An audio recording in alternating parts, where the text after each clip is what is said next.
भगवान देताय तो छप्पर फाड के देताय. आणि असंच काहीच आज आमच्या सोबत घडलं. कारण मेटल डिटेक्टर मशीन घेऊन आम्ही आलो होतो आजरा बीचवर आणि लगेच ट्रेजर हंटिंगला सुरुवात केली. आम्ही तर फक्त समुद्र किनाऱ्यावर मजेत खजिना शोधत होतो, पण खंताक्षणी आमच्या हाती लागला एक चांदीचा कॉइन, ज्याला बघून आम्ही एकदम शॉकच झालो. मग लगेचच आजूबाजूला आम्ही शोधू लागलो आणि तेवढ्यात आम्हाला तिकडे जे काही सापडलं ते बघून आमच्या डोळ्यांवर विश्वासच बसत नव्हता मित्रांनो.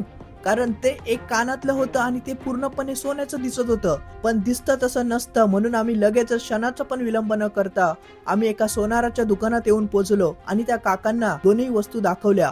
आणि त्यानंतर काका जे काही बोलले ते आता तुम्हीच ऐका. ते मेटलवरून दिसतंय, फक्त ते वरती पाणी आहे, फक्त हे मेटल साधं मेटल आहे. काकांनी स्पष्टपणे सांगून टाकलं की ते सोन्याचं नव्हतं.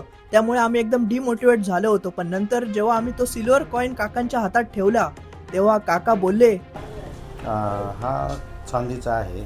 चांदीचा आहे वाटतो. तेव्हा अक्षरशः हृदयाचे ठोके वाढू लागले.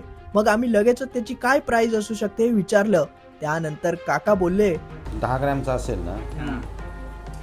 तर एक अंदाजे 1,500 होता. 1,500 रुपयाचा हा कॉइन आहे असं वाटलंच नव्हतं. हा सिल्वर कॉइन म्हणजे आमच्यासाठी एक जॅकपॉट होता. पण आज ना उद्या सोन्याची एखादी वस्तू सापडेलच याची मला खात्री आहे. तर मित्रांनो, अशाच आमच्या ट्रेजर हंटिंगच्या जर्नीमध्ये सहभागी होण्यासाठी आपल्या युट्यूब चॅनल म्हणजेच बोको बाबी पंटर ह्याला नक्की सबस्क्राईब करा. लिंक बायो मध्ये आहे, नक्की चेक करा. तिकडे संपूर्ण व्हिडिओ अपलोड केला आहे आणि त्यासोबतच इथे फॉलो करायला विसरू नका. नक्की फॉलो करा. Bye bye.